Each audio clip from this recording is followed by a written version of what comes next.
The 10th CSGO Major has drawn to a close, and it was one of the best majors we've had in a while. It was nice to have a breath of fresh air from some of the lackluster practicing regimes we've seen from some of the top teams at the last major. That of course doesn't mean that every team played to their best and not all the matchups were good. But I mean, there's always going to be boring matches as long as NA teams keep qualifying. As you'd probably expect, this video is going to contain spoilers. I would strongly recommend that you at least watch the final before watching this video.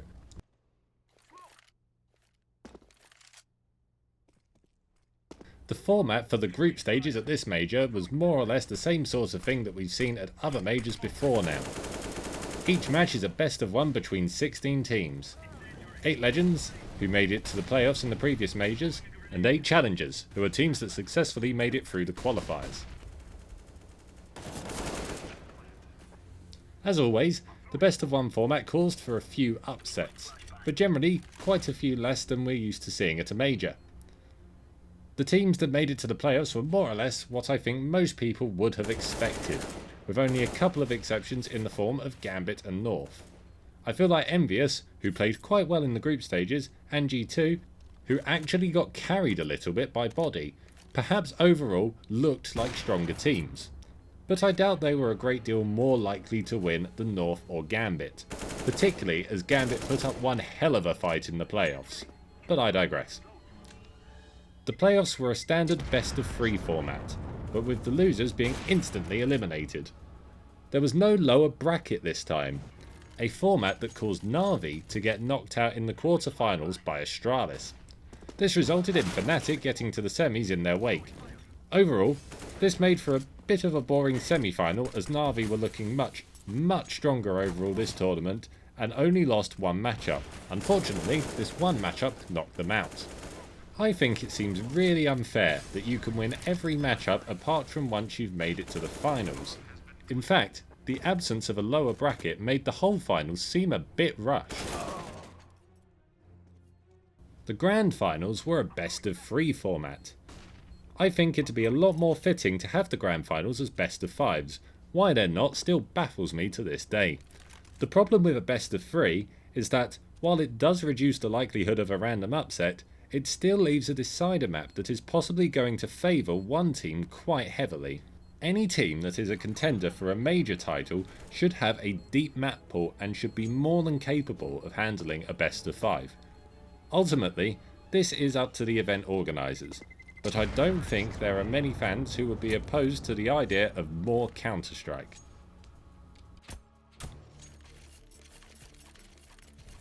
Where to host a CSGO major is always a problem that Volvo must overcome.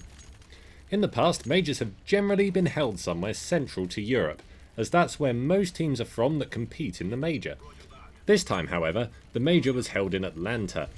This, of course, isn't the first time a major has been held in North America, but it is somewhat strange that they choose to host it there when there are so few teams competing from that region. Especially considering that most of the teams that are from NA would be lucky to even make it out of the group stages. The only team that really stood a chance of getting to the playoffs from America was SK, which doesn't seem like enough reason to host it in a time zone 8 to 11 hours different from what most of the competing teams are used to. Volvo seems to be pretty focused on bringing esports to American television, a move that, personally, I find a bit baffling in the age of YouTube and Netflix. TV seems like a ship most companies would be inclined to jump off rather than into. With the global accessibility and no need for a TV license, Twitch streaming seems perfectly suited for such an event. There are more problems with hosting the major in America as well. I live in the UK, which is in the western half of Europe. For me, the major started streaming at 3 PM and ended at around 3 AM. I had to stay up until 3 in the morning to catch the last game of the day most days. For the people watching in Eastern Europe, the stream didn't even start until as late as 5 PM. Bear in mind that Na'Vi, one of the favourites at the start of the major, fall in this time zone. Anybody from the CIS region who wanted to watch the major had to essentially book time off work and destroy their sleeping pattern if they wanted to watch it live. I realised that when the major is held in Central Europe, for Americans it will start around 2 AM, which isn't any more fair for the viewers. But the teams get to play in front of a home crowd in the final. It was so awkward watching the major and listening to all the people who came to watch just pick a team at random to support because they didn't have a home team to cheer on. It felt like everyone was cheering on VP just because they had personalities such as Taz and Pasha, rather than because they had any strong desire for them to win. Virtually nobody was cheering on Astralis. To be honest, I felt pretty bad for them. Can you imagine how demoralising it must be to hear an entire crowd cheering for the team you're trying your very best to beat? It almost makes you feel like the bad guy.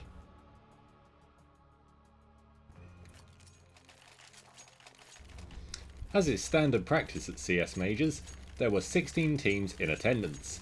These teams fall into one of two categories, Legends and Challengers. The Legends are teams that made it through the playoffs of the previous major. The Challengers, however, are teams that had to go through a qualifier tournament a month or so prior.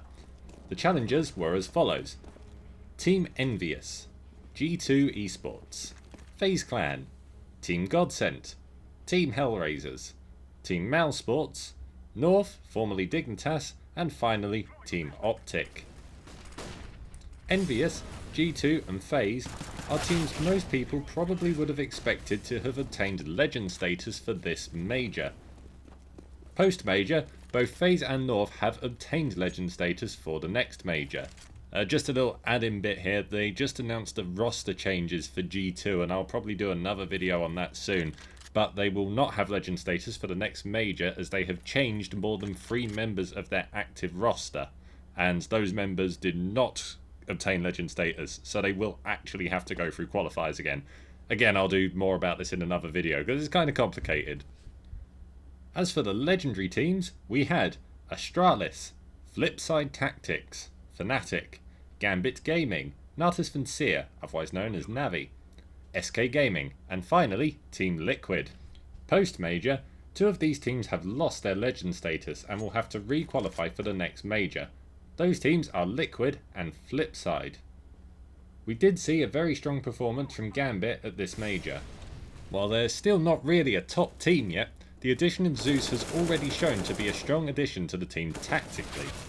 Navi, sadly, got screwed over super hard by the format of this major. They absolutely stomped the group stages and won every single match they played, up until the playoffs, where they were instantly knocked out. No lower bracket, no second chances. I know I mentioned this already, but come on guys. They look so good and didn't deserve to get knocked out when they did. One team you may have noticed that was missing from this major was the Ninjas in Pyjamas. A legendary team, figuratively speaking, in Counter-Strike Global Offensive. It really sucks that they weren't present during the major, as I think they certainly would have been stronger than some of the teams that were present. And to be honest, I think they would have put on a better show. What's more, they are big crowd pleasers, similar to Virtus Pro. It would have been cool to see them there.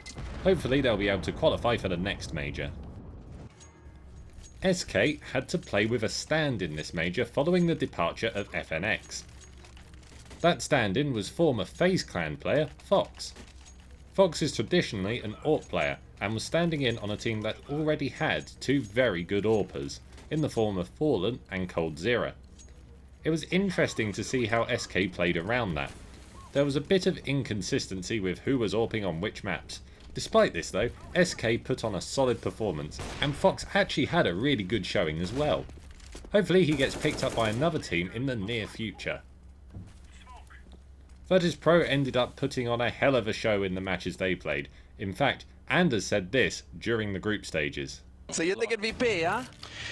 Look, I have VP as one of the teams that's going to make it really far in this tournament. One of my dream scenarios is having VP and Astralis in the grand finals.